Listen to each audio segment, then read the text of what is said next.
বাংলাদেশ মুক্তিযোদ্ধা সন্তান সংসদ সাতক্ষীরা জেলা শাখার পক্ষ থেকে সারা দেশের মুক্তিযোদ্ধা পরিবারের সন্তান এবং বীর মুক্তিযোদ্ধাদের জানাচ্ছি আন্তরিক সালাম ও শুভেচ্ছা। আমি একটি বিষয়ে কথা বলার জন্য আপনাদের সামনে আসলাম। আজকের বাংলাদেশের স্বাধীনতার ঘোষক শহীদ প্রেসিডেন্ট জিয়াউর রহমানের সুযোগ্য পুত্র মাননীয় প্রধানমন্ত্রী বাংলাদেশের বাজেট ঘোষণা করেছেন। তিনি একজন বীর মুক্তিযোদ্ধার সন্তান এবং দেশের অভিভাবক। অবশ্যই বাজেট ঘোষণার পূর্বে মুক্তিযোদ্ধাদের বিষয়টি ওনার মাথায় রাখার প্রয়োজন ছিল। এটা মুক্তিযোদ্ধা পরিবারের দাবি যে মুক্তিযোদ্ধা ভাতা বৃদ্ধি করা হোক, কারণ বাংলাদেশে আজকে যারা জীবিত মুক্তিযোদ্ধা আছেন তারা অধিকাংশ বিভিন্ন ধরনের রোগ প্রায় আক্রান্ত। প্রতিদিন আমরা দেশের কোথাও না কোথাও মুক্তিযোদ্ধাদের জানাজা পড়ছি।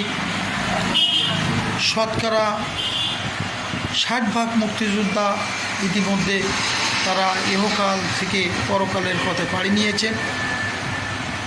যাদের সম্মুখ সমরে যুদ্ধের বিনিময়ে 1971 সালে বাংলাদেশ একটি স্বাধীন রাষ্ট্র পেয়েছিল, একটি স্বাধীন মানচিত্র পেয়েছিল। এদেশের লক্ষ লক্ষ মা বোনের ইজ্জতের বিনিময়ে আমরা এই স্বাধীনতা পেয়েছি। মুক্তিযোদ্ধাদের তাজা রক্তের বিনিময়ে আমরা স্বাধীনতা পেয়েছি, মানচিত্র পেয়েছি। দীর্ঘ 9টি মাস মুক্তিযোদ্ধারা দেশের জন্য যুদ্ধ করেছে। পাকিস্তানি হানাদার বাহিনীর বিরুদ্ধে, আল বদর আল শামসদের বিরুদ্ধে যুদ্ধ করে এই দেশের মানচিত্র এনে দিয়েছে।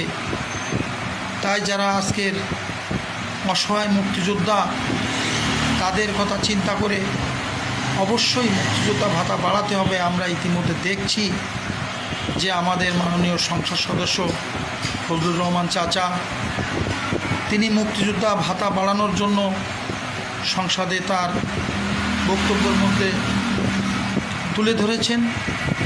বীর মুক্তিযোদ্ধা জয়নাল আবেদিন ফারুকী সাবেক হুইপ তিনিও মুক্তিযোদ্ধা ভাতা বৃদ্ধির জন্য কথা বলেছেন।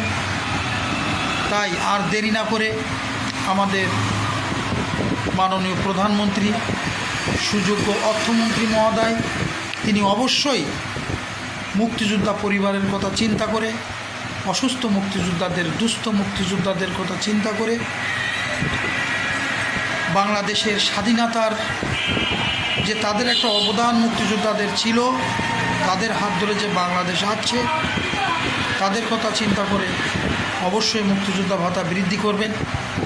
আর যদি মুক্তিযোদ্ধা ভাতা বৃদ্ধি না করা হয়, সব জায়গায় সকল ক্ষেত্রে উন্নয়ন করা হয়, মুক্তিযোদ্ধাদেরকে পিছিয়ে দেওয়া হয়, তাহলে আমার মনে হয় জাতির কাছে ঋণী থেকে যাবেন বর্তমান সরকার। কারণ আজকে যে সরকার, বাংলাদেশ সরকার, এই বাংলাদেশটি এসেছে মুক্তিযোদ্ধাদের যুদ্ধের বিনিময়ে। যারা আজকে সচিবালয়ে বসে সচিব, যারা বড় বড় অফিসার, যারা বিভিন্ন বড় বড় চেয়ারে বসে আছেন, সকলের চিন্তা করা উচিত যদি 1971 সালে মুক্তিযোদ্ধারা যুদ্ধ না করে বাংলাদেশ স্বাধীন না করত তাহলে কেউ আমরা কোনো চেয়ারে বসতে পারতাম না। তাই মুক্তিযোদ্ধা পরিবারের পক্ষ থেকে সবিনয় বিনীত নিবেদন যে মুক্তিযোদ্ধা পরিবারের ভাতা বৃদ্ধি করতে হবে, করুন। তাদের যে ফ্রি ওষুধগুলো দেওয়া হতো সেগুলো এখন প্রায় বন্ধ হয়ে যাওয়ার পথে। অধিকাংশ মুক্তিযোদ্ধাই অসুস্থ, তাদের ওষুধগুলো পর্যন্ত পাচ্ছে না, সেদিকে সরকারের সদাই দৃষ্টি কামনা করছি। মুক্তিযোদ্ধা পরিবারের অবশ্যই সম্মান দেখাবেন আমাদের মাননীয় প্রধানমন্ত্রী, আমাদের অর্থমন্ত্রী। আমরা জানি সংসদে অসংখ্য মুক্তিযোদ্ধারা তারা প্রতিনিধিত্ব করছে।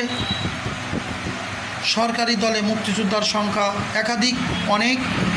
বিরোধী দলেও একজন মুক্তিযোদ্ধা আছে। আমরা জানি সাতক্ষীরার বীর মুক্তিযোদ্ধা গাজী নজরুল চাচা আমাদের প্রিয় মানুষ।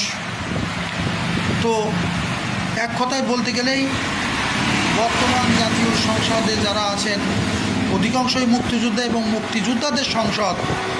তাই মুক্তিযোদ্ধাদের সংসদে, মুক্তিযোদ্ধা পরিবারের সংসদে মুক্তিযোদ্ধা পরিবারের জন্য সুযোগ সুবিধা থাকবে না, এটি হয় না।